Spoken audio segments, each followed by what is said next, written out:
Hello, everyone. Thanks for watching. This is David Hopper, Austin Bureau Chief of 360degreesound.com.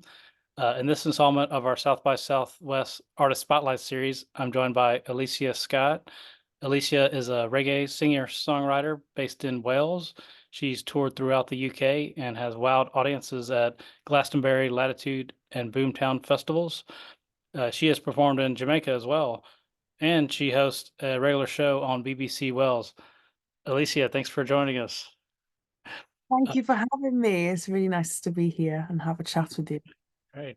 Yeah, I was wondering if you could maybe give a little introduction to our viewers and readers who may not be familiar with you and your music. I understand you grew up in Wales, born to a Welsh mother and Jamaican father. If you could maybe tell us a little bit about your background and interest in reggae music. Yeah, so my mum's family's from Wales and my dad's family are from a place called Trelawney in Jamaica. His parents came to the UK as part of the Windrush generation. There's quite a big West Indian community of that in Wales, which often doesn't get talked about. But yeah, that's one part of my mission is to take that to the world too. But I've been in love with reggae music basically my whole life. And yeah, I couldn't get reggae music to sing growing up. So as I became a little bit older, about 18, I started recording in London and reggae was heavily available. So even though before that, that's what I was listening to, I couldn't always get the productions of reggae to be able to sing.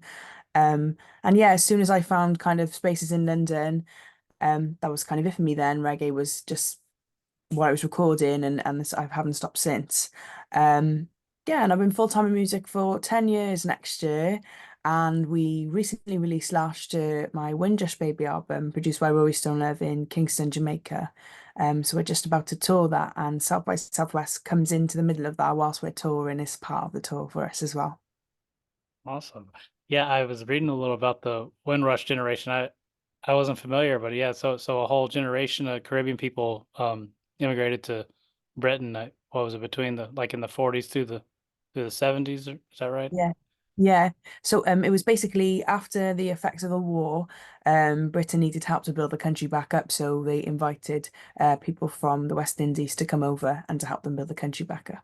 Yeah. Wow, cool. Yeah, and obviously there's a rich reggae history in the UK. So many big reggae bands through the 70s and 80s, and I know what was it called? Lovers Rock was big, and I understand you kind of draw some inspiration from that, huh?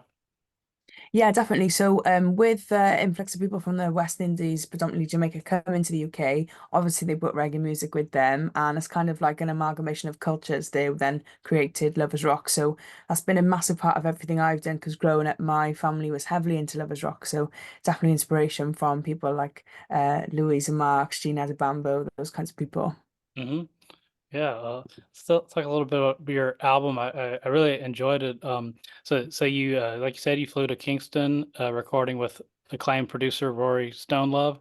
I wonder if you want to tell us a little bit about that experience of writing and recording the album in Jamaica.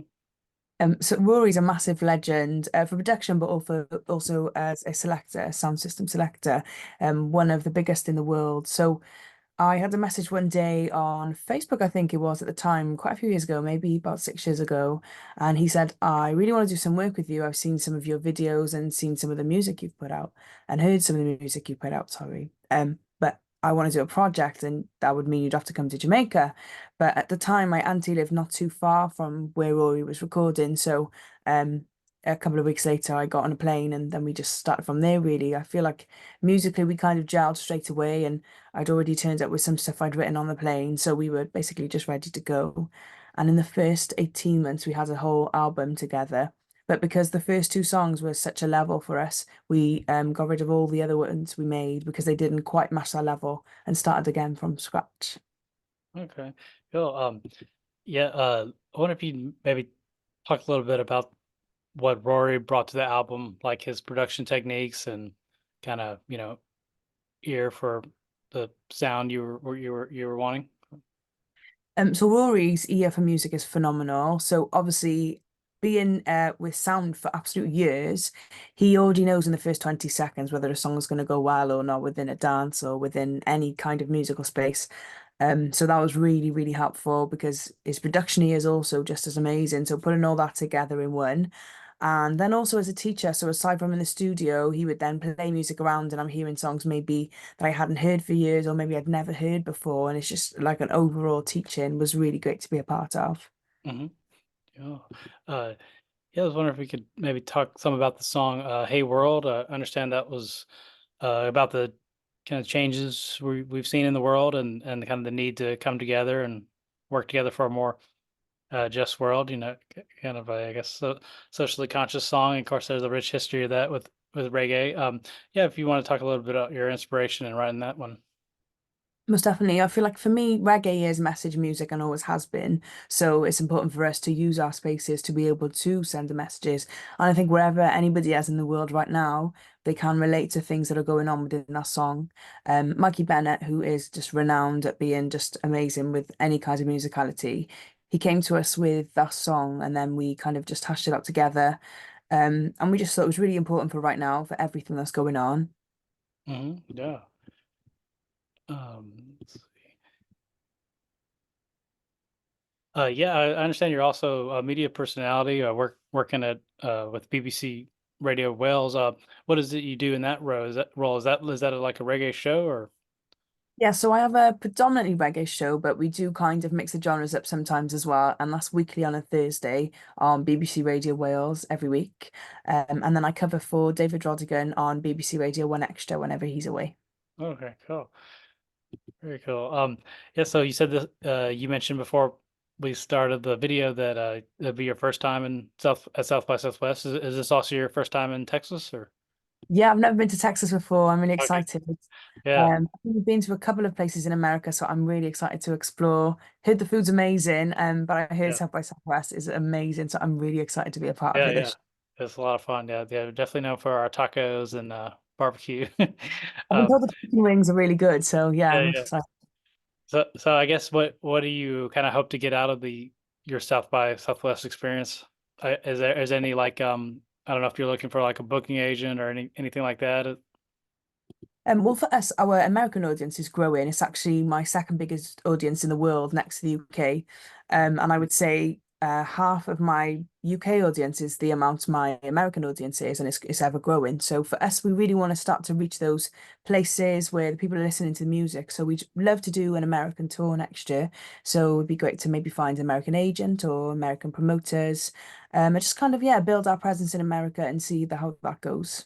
Hmm. I also saw you're going to be on a showcase that like spotlighting Wales artists, right? It's like a Yeah. Wales show. Really Yes. cool. Yeah. What does it mean to you to be a part of that? That's really important. I feel like sometimes Wales gets overlooked, and there's lots of us here doing some really cool things. Um, so for us to be able to take Wales to the world, Cymru byd, you would say in Welsh, that's really important because again, it highlights us and shows people that we are making movements and we are really doing some things. Hmm. Yeah. I was wondering, do you find that your sound being, I would say maybe more classic and some of the productions kind of in the dub territory, and I really like that. I mean, it reminds me of like a lot of 70s and 80s reggae, and I I'm not really on top of current reggae, but it seems like that there's not a whole lot of that. Like maybe there's been more, reggaeton has got really big, and I know. Well, dancehall was really big for a while. It may still be, but yeah, I guess the question would be, do you think there's a demand, and do people say that they like your kind of maybe more classic sound or? Yeah, I mean, some would say it was niche, but I feel like the way the reggae scene is now worldwide, it's definitely growing. So I Mhm, feel like everything comes in peaks and troughs, but I feel like reggae is definitely growing again now. mhm, I'm seeing loads of new artists come through. There's artists from France, Mexico, and obviously from the home in Jamaica. Yeah, and there's artists like Protege taking it around the world, and then you've got newer artists like Savannah, Lila Ike, Jalil, and they're really, really doing big things right now. So yeah, reggae forever, mhm. really. Oh yeah, and it's definitely a worldwide reach, and you can definitely hear it in other genres. Like I'm not too familiar with Afro beats, but some of that music coming out of Africa definitely has like reggae rhythms to it, you know. Definitely, most definitely. Reggae is a heartbeat to me, so I feel like you can apply that pattern to lots of things. Hmm. Great. And yeah, we have a annual Austin Reggae Festival here. It's actually next month, in April, usually around 420, but it's fun weekend festival. So they usually get some big names. So hopefully one day you could perform there. No, I saw the post of that the other day and I thought, Yeah, oh wow, that would be amazing. Yeah, definitely. yeah, Maybe next year, who knows? Maybe next yeah, year. yeah, yeah. Hopefully. Um, well, yeah, I guess finally, just if you want to talk a little bit about your live shows and maybe what people can expect if they get a chance to see you at South by. So for me, it's really important for myself and my band that we give everyone there an experience. We want everyone to feel all the way through the music and not just hear it. So yeah, I want to give authentic reggae to the masses and just a bit of us in the whole set. Great. Thank you so much, Alicia. I'm looking forward to seeing your show and meeting you in person. Thank you so much. I can't wait. Thank you. Yeah, thank you. Take care. Bye. Have a nice Bye. day. Bye.